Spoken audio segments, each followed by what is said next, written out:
Emergency crews are still searching for survivors after a deadly tornado outbreak tore through Texas and Arkansas. We'll have the latest on the recovery efforts. A man accused of attacking a Kroger employee over the weekend was in court today. We have the latest in the case. And we have new details on an officer-involved shooting over the weekend in Nelson County. Tracking, alerting, protecting. WKYT News starts now with First Alert Weather.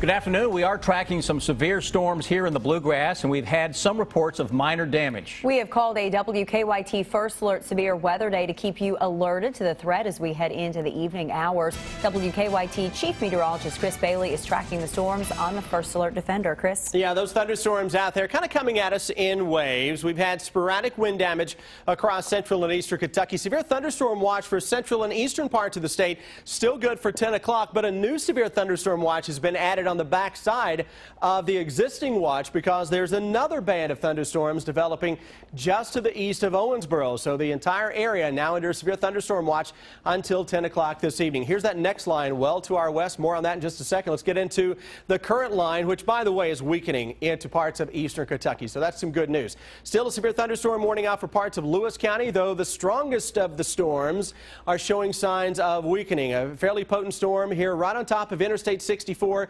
between the Salt Lick area and downtown Moorhead. A lot of thunder and lightning for folks heading down the Mountain Parkway, southeastern Clark County toward Clay City and Stanton. Look at all the lightning that is clustered here on top of Clay City into Powell County. That extends a little farther to the south into McKee, Jackson County. Again, a little small hail possible with those. Severe thunderstorm warning continues in effect for this small cell into southern parts of Leslie County. That'll continue to scoot its way on through the area. Breaking the action across the Bluegrass region. Any sunshine just going to allow for the atmosphere to recover. And look at the explosion of thunderstorms now between Louisville and Owensboro. Those storms will scoot into central and eastern Kentucky as we go through the next several hours. And guys, it is for that reason that new severe thunderstorm watch has been added into parts of central Kentucky until 10 o'clock this evening. We'll continue to watch the storms and especially this next line and keep you up to date with the latest hour-by-hour forecast and the progress of that in just a few minutes.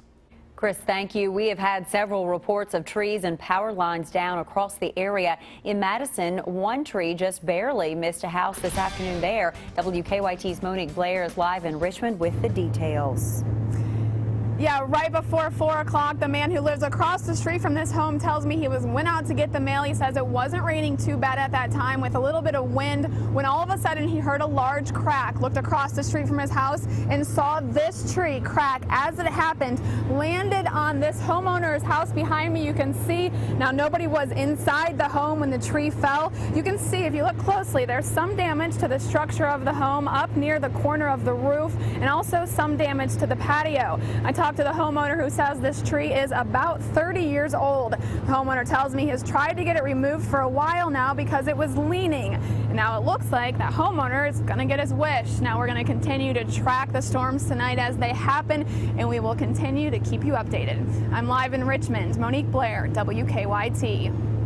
Monique, thank you. We have also received some damage reports out of Stamping Ground in Scott County. Tree branches knocked down some power lines along Main Street. The State Transportation Cabinet reports that both Long Lick Pike and East Honaker Road in Stamping Ground are closed because of power lines across the road. KU is working on the issue, but no word yet on when those roads will reopen. Well, the same weather system hitting us today dropped several tornadoes in Texas and Arkansas over the weekend, killing at least 5 people and destroying dozens of homes. Emergency crews continue to search for survivors. At least 8 people are still missing. David Bignot has the latest now from Van, Texas. A powerful tornado slammed into the small town of Van, about 70 miles southeast of Dallas. Officials say a third of the homes are destroyed. We lost a lot of good properties. The tornado tore away the front of Chelsea Lennox's home. I could hear the sides of the house kind of ripping a little bit. Lennox rode out the storm under her staircase. When I heard everything and the pressure kind of building up a little bit, I just started saying, Heavenly Father, protect us, Heavenly Father, protect us. Chelsea's immediate family and friends are helping to move out most of her belongings due to the threat of looting. We also couldn't help but notice the kindness of strangers.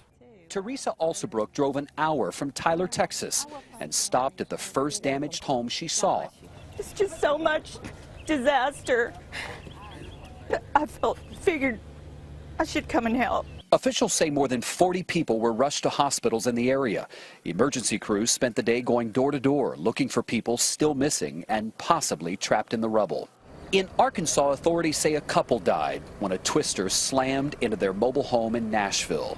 The couple was trying to protect their young daughter, who survived. And it may not be over. More bad weather could return later this week. David Begnaud for CDS News, Van, Texas. And officials say the death toll could climb in Texas as more of those homes are searched. Well, Kentucky is no stranger to tornadoes. Since 1950, more than 1,000 twisters have touched down in the state. That's an average of 17 a year. Coming up in about 15 minutes, we're going to break down those numbers to find out Kentucky's own Tornado Alley and where it's located. We are tracking the search for a jail escapee this afternoon. State police say 27-year-old Alexandria Smith escaped from the Madison County Detention Center around 2 this afternoon. Jailer Doug Thomas says Smith was in the breathalyzer room this afternoon when a door didn't close properly and she was able to get out. Thomas says it took about 2 minutes to discover she was missing. Several different law enforcement agencies are searching for her. She was arrested yesterday on a theft charge. The man accused of stealing a cart full of items from a Lexington Kroger and slashing an employee's face in the process appeared in front of a judge for the first time this afternoon. Michael Buckner is accused of walking out of the Kroger on Bryan Station Road with a cart full of items and then slashing an employee in the face when she asked for his receipt. Buckner is charged with robbery, assault, and tampering physical evidence. He's no stranger to the Fayette County Court. We'll have more on his criminal history on WKYT News at 6. We are learning more about an officer-involved shooting this weekend. Investigators say the officers with the Nelson County Sheriff's Department were justified in shooting the suspect. Jennifer Palumbo is at the live desk with the new information. Jennifer? Investigators identified the officers and the suspect involved in the chase and shooting yesterday morning in Bardstown. Police say 25-year-old John Fenwick stole a pickup truck from a car dealership, led officers on a chase, then rammed 3 police cruisers.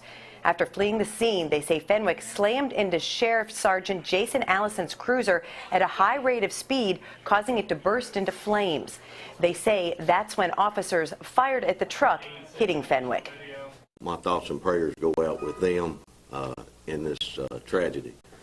I want to inform you of who the 2 deputy sheriffs were that worked for the Nelson County Sheriff's Department. Sergeant Jason Allison, cruiser, is the one that was burned. Deputy Brian Bowles is the officer that discharged the weapon. The sheriff also says Fenwick rammed Officer Kyler Wright's cruiser, pinning him inside. The 3 officers had minor injuries and are on administrative leave while the investigation continues. The suspect, John Fenwick, remains at U of L Hospital. At last check, he was in serious condition. At the live desk, Jennifer Palumbo, WKYT. Investigators say Fenwick's family called police 24 hours before the incident, saying they were concerned about his mental condition. Police interviewed him and say he was acting normally, and he said his family was picking on him. Jury selection began today in the trial of a man charged in a Lexington murder case. Police say that 21-year-old Dynell Stewart shot Alan Smith and Jordan Orgeman as the 2 men sat inside a car on Boulevard Street back in 2013. Smith later died from his injuries. Stewart is charged with murder, assault, and wanton endangerment.